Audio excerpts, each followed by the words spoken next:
Halo semuanya, kembali lagi di sesi Q&A kita. So, jadi seperti biasa, setiap malam minggu kita ngadain sesi Q&A. Langsung aja, let's go!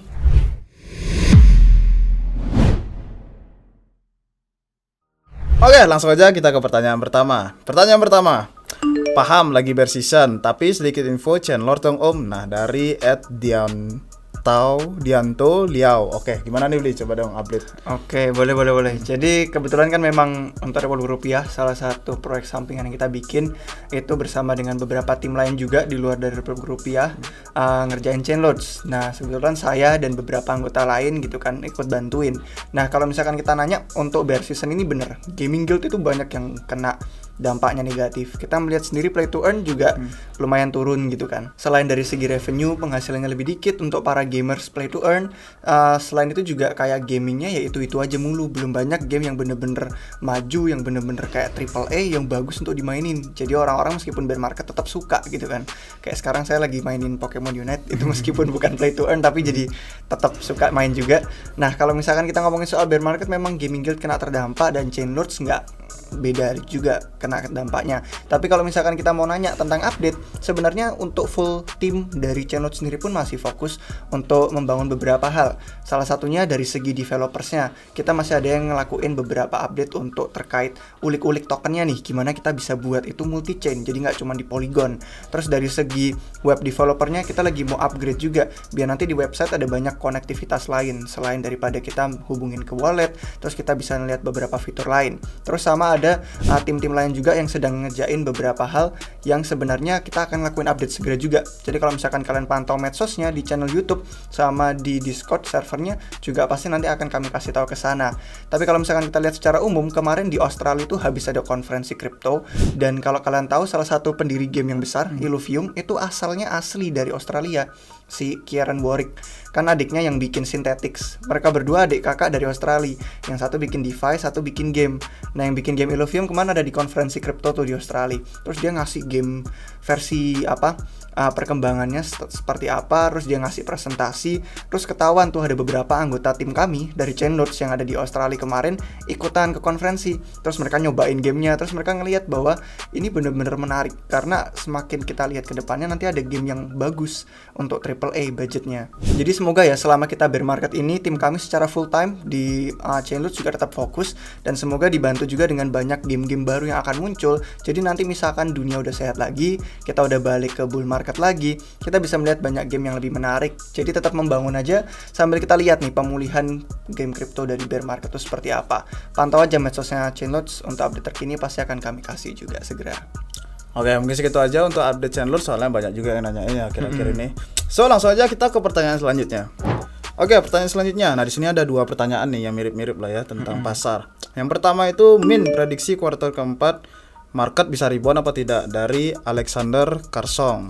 Yang kedua ini bahas penurunan Ethereum, Mas Bang David. Ethereum mau sampai berapa turunnya, dari Albert Try. Oke, kalau kita lihat dari kacamata di kuartal keempat nih, asik di Oktober ya, start Oktober, November, Desember. Udah berber nih. Iya, udah berber. Musim hujan biasanya sih bikin tambah galau, Porto merah gitu. Mungkin banyak-banyak vitamin C sih ya, biar nggak flu gitu sih tipsnya. Oke, mungkin kalau dari kacamataku ya, dilihat di kuartal 4, sekarang kan kita baru FOMC kemarin ya, lumayan juga tuh kerasa penurunannya. Pengumuman CPI, FOMC kerasa juga penurunannya. Habis itu di bulan depan kebetulan nggak ada untuk FOMC-nya kan.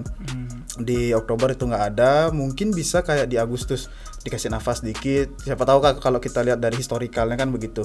Dari Agustus ada nafas dikit, di Septembernya ada FOMC lagi, CPI lagi turun lagi. Nah, itu mungkin bisa saja biar nggak terkecoh, siapa tahu ya kan. Soalnya kalau kita lihat di Eropa terutama dia kan udah mulai masukin musim dingin lagi nih, musim dingin lagi, sedangkan di sana lagi krisis energi. Nah, ini nih agak rumit nih mungkin kondisinya ya. Apakah kita benar-benar masuk ke winter di real life dan juga di kripto itu? Mungkin kalau dari David gimana nih lihat di kuartal 4? Kalau dari saya juga sama sih, ngelihatnya kurang lebih ke di luar dari pasar kripto. Karena kalau misalkan kalian ingat beberapa video terakhir, mungkin kalau udah lama di RR, mungkin rada bosen juga sih dengerin kami, jawabannya rada klise, kadang kita mengulang-ulang. Tapi karena memang benar, kalau misalkan kita ngelihat pasar, itu kita bisa lihat bahwa crashnya bukan hanya di pasar kripto, dan penurunan dan banyak hal yang benar-benar dampaknya negatif tuh ada di luar-luar juga. Jadi kalau misalkan kalian, mungkin untuk yang ngikutin pasar Amerika Serikat paham, tapi kalau yang nggak ngikutin nggak apa-apa. Tapi untuk yang ngikutin kayak obligasi Amerika Serikat bener-bener invert, artinya kayak bener-bener turun gitu kan untuk levelnya. Jadi kalau misalkan kita ngelihat secara historis, ini sama kayak dulu waktu .com bubble, kondisinya separah itu. Terus waktu 2007-2008 ada krisis finansial global, sama kayak gitu. Terus kita sekarang ngelihat jatuh juga. Jadi kalau kita ngelihat dari segi luar memang kayak gitu.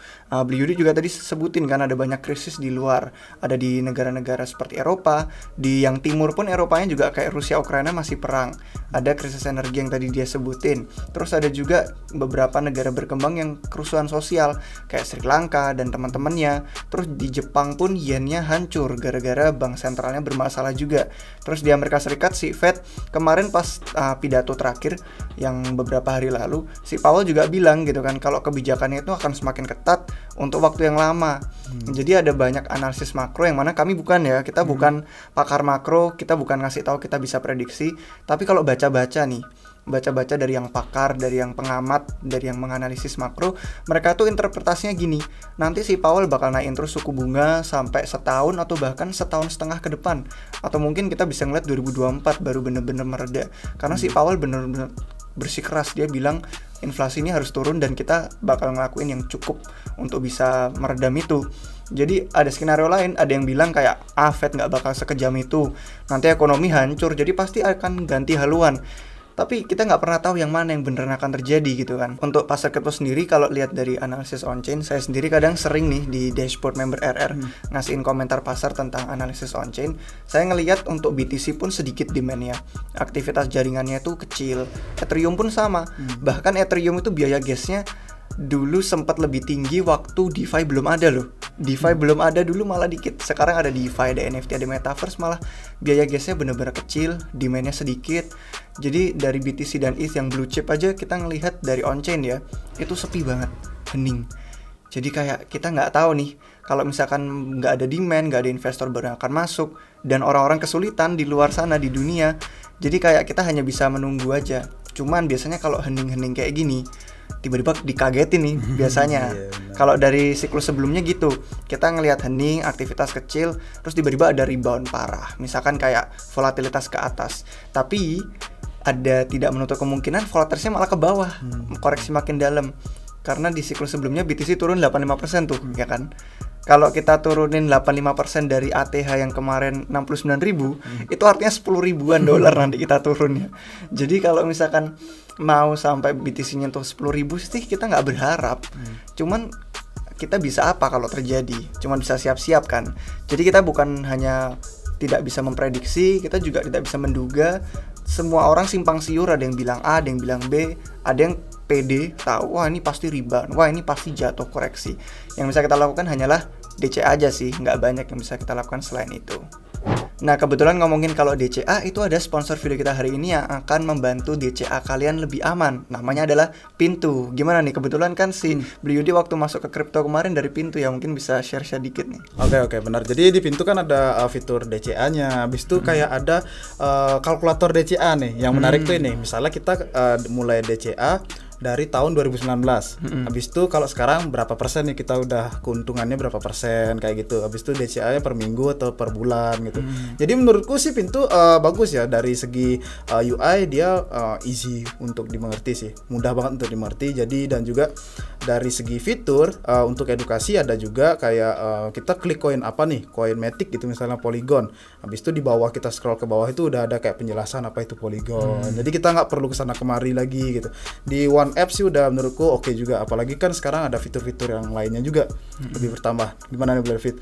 Iya benar, kebetulan saya juga merupakan pengguna beberapa exchange yang Indonesia juga lokal yang terdaftar Bapepti, karena saya mau ya secara warga negara Indonesia pengen mendukung yang lokal juga, tapi kita yang aman ketentuan gitu kan. Ada beberapa regulasi yang mengatur mereka. Nah, kebetulan beberapa yang saya pakai sebelumnya, nggak perlu saya sebut nama dan merek, itu ada beberapa hal yang kurang gitu kan, yang bener-bener datang dari si pintu ini. Nah, kalau kalian mungkin ada yang udah pernah pakai, audiens kami, atau mungkin ada yang belum pernah, ini sebenarnya yang saya sendiri pribadi ya, ini lebih suka untuk kasih ke yang pemula-pemula gitu kan, ke yang UI UX-nya bener-bener ramah. Dan kalau dari saya sendiri sih brandingnya tuh bener-bener bagus gitu kan. Saya bener-bener bisa ngelihat di sini tuh semuanya ada. Dari stakingnya ada, nanti minggu depan kita mungkin bisa ngomongin tentang staking. Dari earn itu bisa menghasilkan secara pasif. Jadi meskipun bear market, mereka tuh kadang punya banyak promo. Jadi kalau misalkan kalian staking aset-aset yang kalian pegang, daripada cuman nganggur di exchange lain, kalian bisa staking dan dapat beberapa persenan yang lumayan mantap. Apalagi kalau kalian staking pintu dapat lebih gede juga nanti APR-nya. Nah, terus kalau misalkan tadi yang disebutin itu ada education. Ini di bagian discover di sini. Ada beritanya, ada learn-nya, ada bentuk videonya. Terus selain itu kalau misalkan kita mau beli di pasarnya pun cukup mudah. Karena sebenarnya misalkan kalian mau beli Bitcoin gitu kan, kalian cuma tinggal masukin harga aja, kalian mau beli berapa, terus nanti langsung ketahuan kalian bakal dapat berapa BTC. Misalkan nih kita mau masukin 250.000 gitu kan. Nah, kita masukin di sini nextnya, nanti ketahuan kalau misalkan kalian punya rupiahnya. Ini di sini kebetulan saldo saya lagi nggak ada karena saya lagi staking untuk pintu aja. Jadi kalau misalkan kalian mau lihat semuanya mudah. Ada investment summary-nya juga, kalian profit loss-nya berapa, dan di wallet kalian rapi, ketata, ada rupiah, ada pintu token, dan ada juga referral komisi. Jadi kalau kalian mau ngajak teman-teman juga ada keuntungan lebih. Jadi secara garis besar, pintu itu aplikasinya yang satu aplikasi di HP doang, cuma tinggal pegang, semuanya dapat, mudah, ramah pengguna, dan bener-bener lengkap. Jadi kurang lebih itu sih guys yang bisa kami kasih tahu ke kalian tentang pintu. Cek informasi lebih lanjutnya tentang pintu di deskripsi di bawah video kami. Oke, jadi kalau dilihat dari penurunan Ethereum juga sih mungkin ada sangkut pautnya ya dengan The Merge kemarin atau gimana untuk pertanyaan ini ya. Soalnya kan kalau ditanya ETH mau sampai berapa turunnya ya kita who know gitu kan. Siapa tahu gitu, siapa juga nggak tahu gitu. Kalau mungkin ada kaitannya dengan The Merge kemarin kan mungkin ekspektasi orang-orang di luar, event besar nih dinanti-nantikan, dar langsung meledak gitu. Ya nggak ada dijanjikan seperti itu juga kan gitu. Dari segi harga mungkin kita kalau kita bisa lihat sekarang apa sih dampak The Merge yang untuk sekarang gitu, dari kayak apakah udah deflationary tokennya gitu, kita lihat produksi tokennya apakah lebih besar, apakah lebih kecil dari sistem yang dulu proof of work, mungkin kita bisa analisis yang itunya gitu kan. Tapi kalau dilihat penurunan harga ya BTC juga turun sekarang. Dan juga oke, mungkin at least Ethereum lebih besar penurunannya, tapi ya kalau disangkut pautkan dengan The Merge kemarin mungkin ada yang kayak pepatah klise bilang ya, buy the rumor sell the news kan kayak gitu juga gitu sih mungkin ya. Kalau dari David gimana tuh untuk Ethereum akhir-akhir ini? Iya, kayaknya gara-gara udah kebanyakan orang kena hype-nya duluan kan ya sebelum kejadiannya, jadi mereka justru belinya itu pas sebelumnya. Kalau misalkan nih mereka nggak tahu tentang The Merge, pas ada kejadiannya di situ dan mereka dengar di situ, mereka pasti belinya di situ. Terus pas The Merge kejadian akhirnya kepam karena belinya di saat bersamaan. Tapi gara-gara udah ada narasi jauh sebelum kejadian, kayak yang beli bilang gitu kan, buy the rumor sell the news. Orang-orang udah dengar rumor, semuanya mengharapkan harga naik dan terbang, akhirnya semua udah beli sebelum itu. Akhirnya pas udah saatnya kejadian, udah nggak ada yang beli lagi. Kan lagi pada nunggu, akhirnya pada hold, please terbang The Merge gitu kan, The Merge terbang. Akhirnya nggak ada yang beli dong. Di pasar itu cuman lawanan, pembeli sama penjual. Kalau nggak ada yang beli lebih banyak, ya udah nggak bakal bisa terbang, nggak bakal bisa naik. Kurang lebih itu sih. Tapi emang kalau dilihat ya, sekarang dengan harganya BTC dan ETH, kita kan bener-bener kayak kepiting ya, gerakannya nyamping gitu kan, sideways aja mulu, nggak bener-bener naik atau turun. Kita bisa bilang sih, untuk dari segi kayak Bitcoin itu kan ada metriknya, MVRV namanya, itu metrik on chain. Itu metrik on chain kalau dilihat dari historis sebelumnya, di level sekarang Bitcoin itu termasuk undervalued. Dari rasio ini ya, termasuk undervalued. Tapi undervalued itu bukan berarti ini bottom, karena masih bisa koreksi lagi, kita nggak pernah tahu. Cuman kalau kita ngelihat ini dari segi setahun, 2 tahun, 5 tahun, 10 tahun, titik entry di sekarang ini udah bagus banget. Nanti kita bakal ngelihat lagi beberapa tahun nostalgia gitu kan. Kemarin Bitcoin 20.000 murah banget, sekarang Bitcoin udah berapa gitu kan. Jadi kalau dari segi metric on chain-nya sih udah masuk undervalued, cuman nggak menjamin kita nggak bakal koreksi turun lagi. Jadi emang kita cuma bisa DCA aja untuk amannya. Oke, pertanyaan selanjutnya. Kenapa RR seperti antipati dengan koin micin padahal potensinya bisa 100 kali lipat? Nah, ini nih yang menarik nih. Ini pertanyaan dari siapa nggak ingin ya? Oh iya, ini dari di grup Discord juga nih pertanyaannya. Ini sebenarnya banyak juga sih yang kayak di komen di YouTube, beberapa juga ada yang dulu di Discord juga ada. Nah, jadi sebenarnya kita udah jawab sih untuk di Discord, kita udah jawab, tapi mungkin kan teman-teman yang di luar belum kesampaian gitu ngelihat di Discord. Jadi langsung aja nih, Beli David dari dulu nih. Oke. Kalau saya sih ngelihatnya itu karena realitanya aja ya, faktanya aja, kayak kita bener-bener nganggap ini realistis gitu kan. Di dunia nyata, untuk kelas-kelas investasi lain, untuk model-model bisnis lain, kita bisa dapat untung 2 kali lipat aja gitu kan dalam waktu singkat. Itu bener-bener sulit dan langka. Kayak sebagai pengusaha kalian juga paham gitu kan. Mungkin ada beberapa dari kalian yang nonton juga tahu bahwa sebenarnya kaya itu mudah loh, cuma tinggal 2 kali lipat berkali-kali aja. Misalkan punya 100.000, di 2 kali lipatin jadi 200, lama-lama di 2 kali lipatin lagi jadi 10 juta, 10 di 2 kali lipatin udah 20 gitu kan. Pokoknya semua tinggal masalah 2 kali lipatin aja. Tapi kalau misalkan udah di angka 500 juta misalkan, terus mau di 2 kali lipatin ke 1 miliar, itu susah loh. Kenapa? Ya karena memang yang namanya 2 kali lipat itu pun sulit untuk ditemukan. Dan dengan kripto ada kayak dalam sebulan bisa 20%, 50%, itu udah bener-bener mantep banget. Kalau kita ngelihat di aset lain tuh sangat-sangat jarang dan sangat-sangat sulit ditemukan. Jadi kalau misalkan kita udah tahu ya, jadi kalau misalkan kami berkaca ya, untuk anggota tim RR tuh ada beberapa background yang berbeda juga. Mungkin Beli juga ada beberapa investasi lain di luar kripto. Untuk saya pribadi sendiri ada beberapa pengalaman dengan real estate juga, dan anggota tim RR yang lain juga dengan real estate, dengan bisnis lain, proyek di luar kripto juga ada. Jadi kalau misalkan kita ngeliat dari sana, itu jarang banget loh dapat 2 kali lipat. Kadang 2 kali lipat butuh kayak 2 tahun 3 tahunan. Kalau misalkan mau bikin kekayaan yang bener-bener bikin pensiun dan bener-bener bikin kita kayak udahlah bener-bener kaya berapa turunan, itu kadang makan 10, 15, 20 tahunan lebih. Jadi dengan kripto yang bisa menawarkan 50%, 100%, bisa 2 kali lipat, itu udah bagus banget. Nah, dari sanalah kami jadi tahu ada banyak jerih payah, ada banyak waktu, ada banyak modal. Jadi kenapa kalau kita punya duit, kenapa disia-siakan dengan bertaruh yang risikonya gede? Nah, kami ada di situ pendekatannya. Kami tuh pendekatannya nggak mau modal itu hilang. Kami berusaha untuk ada modal berapa, dijaga sebisa mungkin, sebanyak mungkin, untuk bisa bertambah daripada berkurang. Nah, kalau misalkan bisa dapat 20% sebulan, itu jauh lebih hebat gitu di pasar kripto. Apalagi kalau misalkan kita bisa dapat 100% dalam setahun. Anggap aja kayak 100 juta gitu kan. Terus tiba-tiba jadi 200 juta hanya dalam setahun. Itu di mana lagi kita bisa dapat itu selain dari kripto ya kan? Nah, itu bener-bener udah cukup memuaskan banget gitu kan. Udah sangat memuaskan. Daripada kita bertaruh kecil-kecilan gitu kan. Misalkan 1 juta, anggap kita berharap naik 100 kali lipat biar bisa jadi 100 juta. Tapi kalau misalkan rugi, koin micinnya rug pull, scam atau apa, yang mana risikonya gede banget karena banyak banget koin micin, 1 jutanya hilang. Nah, kami itu tipe yang kayak kalau ada modal sayang aja, kenapa hilang? Padahal ada cara-cara yang lebih jelas untuk bisa diinvestasikan. Jadi lebih ke kayak kita memandang realita aja sih. Kalau kita lihat kisah dari orang-orang yang sukses dengan koin micin kan juga segelintir kan. Kayak kalau ngeliat di medsos tuh ada ratusan ribu orang, banyak yang ngikutin, banyak yang bener-bener follow banget, pengen banget bisa profit gede.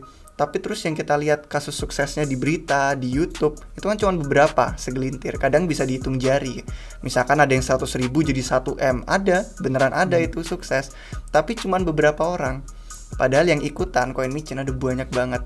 Jadi kita ngelihat aja, kalau ada risiko gede banget gitu kan, itu nggak sebanding sih dengan reward yang didapatkan. Setidaknya menurut pendapat kami, pendapat saya. Jadi kalau misalkan udah dapat 2 kali lipat aja udah puas, udah seneng banget. 50%, 100% itu jarang di investasi lain. Kalau di kripto udah dapat segitu udah lumayan banget itu, bener-bener bersyukur. Jadi kita nggak muluk-muluk sih pengen dapetin 100 kali lipat atau 200x hanya dalam sebulan atau seminggu gitu sih. Iya sih, soalnya kan sering menjadi perdebatan ya, maksudnya aku sih bebasin sih teman-teman mau mengambil sudut pandangnya dari mana gitu kan. Tapi dari kita di RR dari tim juga pastikan kita mau memberikan edukasi dan juga informasi yang kita kasih itu biar nggak teman-teman nih dengerin, misalnya kita bahas project yang high risk banget, yang kayak high risk high return banget nih, contohnya kayak micin gitu, emang itu menggiurkan gitu, bukan menjanjikan, menggiurkan gitu. Oke, tapi nanti kalau istilahnya dari segi edukasi ya, masih banyak nih audiens RR yang baru banget nih masuk di dunia kripto yang belum mengenal hal itu. Nah nanti kalau itu bisa kena impactnya, maksudnya dampaknya, wah nih kayaknya ini nih micin nih, masuk micin nih gitu. Jadi kita tuh pengen ngarahin audiens RR mungkin masuknya dulu ke pintu gerbang yang bener nih gitu. Jangan ke micin langsung gitu. Kita nggak masalahin kok untuk main micin, silahkan gitu. Tapi asalkan portofolionya, fondasinya udah kuat gitu. Kayak di audiens di member RR kita sering sharing kok bersama teman-teman yang main di micin itu, tapi dia udah punya fondasi yang kuat gitu. Fondasi blue chip udah kuat. Jadi mereka alokasikan kecil banget untuk main di micin. Misalnya 1%, 5% maksimal gitu. Tapi 5%-nya udah gede gitu. Kalau dihitung dananya sekarang gitu, karena fondasinya udah kuat gitu. Kalau kita masih di awal-awal, maybe kita susun fondasi dulu gitu. Jangan tergiur, wah 100 kali lipat. Iya, apalagi di grupnya semuanya gambar roket, stiker roket aja isinya. Kayak gitu sih. Jadi menurut pandanganku, biar teman-teman yang audiens baru di RR, jadi nggak salah pintu lah masuk untuk belajar kripto gitu. Biar nggak nanti ujung-ujungnya trauma. Wah, kripto scam. Biar nggak kayak gitu. Oke, kita gali potensi yang benar dulu. Kita lihat fundamental yang benar, baru deh kita masalah spekulasi belakangan deh. Yang penting kita tahu dunia apa yang kita masukin gitu. Oke, langsung aja kita next question. Oke, next question. Apakah mungkin suatu saat BTC akan ditinggalkan dan menjadi tak bernilai lagi? Dari Rafli Ilham kayaknya. Oke, gimana nih ditinggalkan nih? Wah, kasihan kali ya. Di ghosting atau di campakkan atau apa nih modelnya. sakit hati sih. Gimana nih menurut David nih? Kemungkinannya sih selalu ada sih ya. Kalau misalkan kita lihat dari zaman baheula juga ada banyak banget hal-hal yang ya bisa dibilang kayak baru nih, masa depan gitu kan. Ini benar-benar keren, the future of finance, future of internet. Ya, untuk kripto sih yang benar-benar dapat panggung saat ini. Tapi kalau dari dulu juga jauh-jauh hari, bertahun-tahun sebelumnya juga kita lihat kan, yang kayak sukses dari internet, awalnya juga ada banyak hal lain, inovasi-inovasi yang keren, awalnya hype, kena sensasi, tapi nggak semuanya bisa sukses. Nah, sejauh ini dari sejak 2008, 2010 dengan adanya Bitcoin itu, kalau kita lihat selama puluhan tahun terakhir ini masih oke gitu kan untuk Bitcoinnya. Kita bisa ngeliat adopsi semakin gede, institusi semakin mau masukin duit, yang cerdas-cerdas, yang bandar-bandar di atas sana juga semakin tertarik, entah untuk motivasi bagus, entah untuk manipulasi. Agendanya kita nggak bakal bahas di sini karena kita juga nggak tahu. Tapi kalau misalkan kita ngeliat ke depan lagi, mungkin beberapa tahun lagi, puluhan tahun lagi, apakah ada jaminan BTC itu bisa terus maju? Ya nggak ada jaminannya juga. Jadi bahkan dengan pendekatan investasi jangka panjang, analisis fundamental, itu pun nggak menjamin 100% bahwa duit kita bakal balik untuk BTC. Karena BTC pun nggak pernah menjanjikan itu. Yang kita tahu dari historis, selama kita pegang jangka panjang, itu si BTC selalu lebih baik di siklus berikutnya. Itu cuma ngeliat historis. Tapi kan kadang yang terjadi historis nggak selalu sama di masa depan. Jadi kalau kita ngeliat kemungkinan tuh selalu ada untuk ditinggalkan. Cuman mungkin selama kita lihat BTC di saat yang saat ini ya, mungkin ya, dari adopsinya kayaknya kecil ya kemungkinannya. Nah tapi nggak tahu nih ke masa depan nanti kemungkinannya bisa lebih gede bahwa itu akan ditinggalkan. Cuman masalahnya itu kalau ditinggalkan berarti orang-orang udah nggak peduli dengan kepemilikan aset pribadi. Karena kan Bitcoin itu nggak dipegang sama negara, nggak dipegang sama perusahaan, nggak dipegang sama siapapun. Ya yang megang BTC kalian, di dompet kalian sendiri hanya kalian. Nah kalau orang-orang sudah nggak peduli dengan memiliki aset pribadi, dan mereka mau bergantung sama pemerintah yang bisa seenaknya ngapain, perusahaan bisa seenaknya ngapain, ya mungkin di saat itulah BTC akan ditinggalkan. Yang mana saya lihat sih orang-orang pasti tetap ada yang peduli privasi ya, ada yang peduli asetnya tuh dipegang sendiri, tidak percaya sama manusia lain, sama perantara lain. Jadi mungkin itu sih skenarionya, dimana orang-orang itu ya kalau misalkan ngelihat hal, semua tuh punya nilai, semua tuh punya harga, semua tuh bisa jadi mahal kalau orang menganggap itu bernilai. Apapun lah, entah itu emas, entah itu apa, semua bisa harganya tinggi, nilainya besar, gara-gara orang percaya itu punya nilai. Kalau orang nggak percaya punya nilai, itu pun nggak ada harganya. Bahkan yang dikatakan kayak nilai intrinsik itu pun juga berasal dari manusia gitu kan.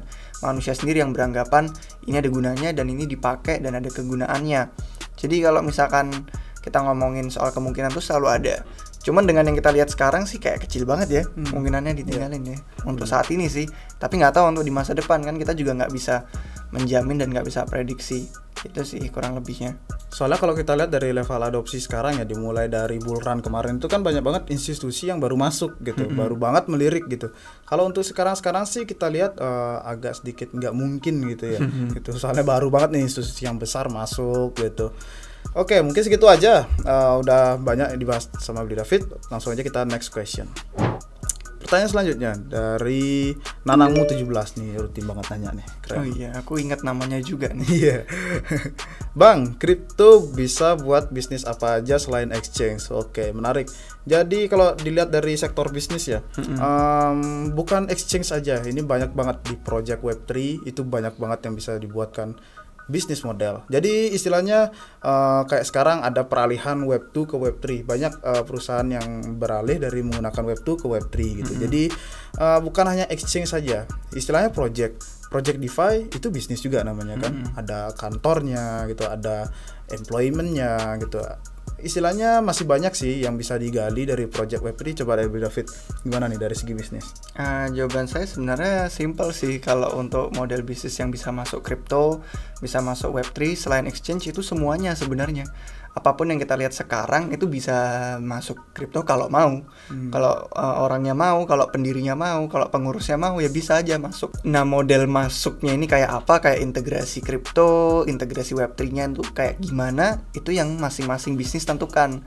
Bisa kita ngelihat dari model kayak apa? Real estate property bisa masuk gitu kan.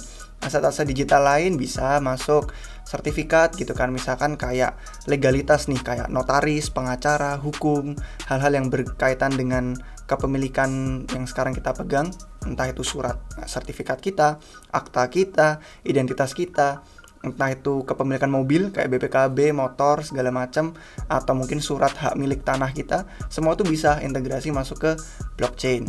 Kalau misalkan kita ngelihat entertainment juga bisa ya, dari NFT banyak kan ya. NFT itu ada musiknya, ada NFT yang film, ada NFT yang apalagi fans gitu, kayak misalkan K-pop, girl band segala macam, itu semua tergantung sih sama imajinasi orangnya, sama keputusannya mau masuk apa enggak. Tapi kalau mau semua bisa diintegrasiin, beda-beda bentuknya tergantung sama yang mereka. Cuman ya semua aja sih yang bisa kalian pikirkan. Misalkan sekarang pekerjaan kalian apa, kalian bayangkan aja itu masuk ke kripto tuh bisa gitu kan. Entah itu sebagai seorang akuntan, entah itu penulis apalagi lagi banyak banget di kripto gitu kan. Entah itu blogger biasa, entah itu tukang nge-vlog, influencer, podcast, entah itu apalagi ya, bisa kepikiran lagi nggak Bri ini? Industri kreatif tuh banyak banget industri pokoknya. Kreatif banyak banget diminati. Habis itu kalau kita lihat dari segi integrasi ya bayangkan aja, mungkin contoh kecilnya kayak apa sih yang bisa didigitalisasikan gitu. Yang kalau udah digital bisa masuk ke industri blockchain atau kripto gitu. Contoh deh, kalau mau barang yang enggak digital tapi kita pengen masuk nih ke industri blockchain atau kripto atau NFT dah kita bilang. Kayak tadi Beli David bilang real estate. Itu bisa masuk di segi NFT untuk segi kepemilikan dan lain-lain. Nah, itu padahal di sini barangnya real ada, tapi kita mau digitalisasikan dia masuk ke industri ini. Itu udah namanya juga bisnis juga di sana. Jadi masih banyak sih kalau dibilang sekarang sih kayak gimana ya, ada di ujung lidah tapi sulit kesebut gitu kan, karena banyak gitu. Jadi mungkin itu aja sih sedikit gambaran, jadi teman-teman bisa gali, mungkin bisa komen di bawah untuk sharing-sharing gitu kan. Wah, bisnis ini bagus, kayaknya bisnis ini bagus, nanti kita buat bisnis bareng. Widih, keren. Iya, keren. Oh, kayak kemarin ada tuh yang dengar-dengar yang kemarin ada yang datang ke kantor kita ya. Waktu itu ngobrol tentang dari persawahan, dia peternakan, pokoknya dari industri agrikultur. Dia datang terus dia bilang dia bikin sebuah proyek yang integrasi langsung dengan Web3 juga. Dan dia kemarin ngejelasin, ngasih gambar, terus udah ada implementasinya. Udah ada kayak orang-orang bisa beli kelapa, terus ada NFT-nya dalam bentuk yang bisa mereka redeem segala macam. Jadi kayak udah banyak orang di luar sana yang mereka pelaku bisnis yang giat banget. Terus mereka masuk nih ke kripto, terus mereka adopsi itu. Terus kemarin waktu kita dengerin presentasinya kayak keren gitu kan. Jadi memang apa aja sih bisa masuk.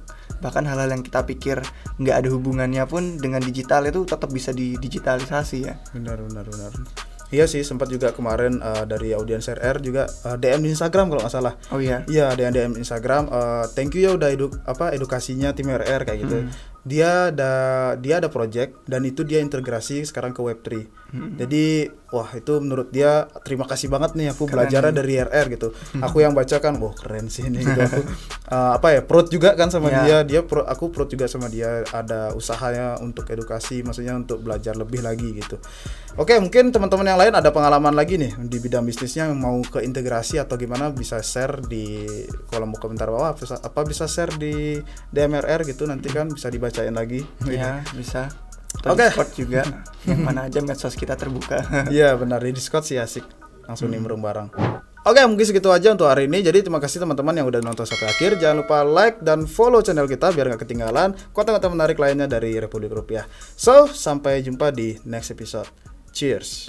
Hai guys, jangan berhenti sekarang. Kalau kalian baru di dunia kripto atau udah berpengalaman tapi masih mau mendalami dunia kripto, kami punya bantuan dan informasi yang bisa kalian temukan dengan menjadi anggota Republik Rupiah. Nah, dengan menjadi anggota RR, kalian akan mendapatkan rangkuman dan komentar pasar, update portofolio tim RR, kemudian riset koin dan token kripto, peluang airdrop, ICO, DeFi, dan NFT, ada video tutorial dan kursus, serta akses ke perpustakaan dan alat riset kami. Nah, kalian dapat menemukan semua harga dan informasi untuk link pendaftaran di deskripsi video di bawah ini. Nah, di website republikrupiah.com kami juga punya artikel berita gratis, blog gratis, dan link ke semua video YouTube kami.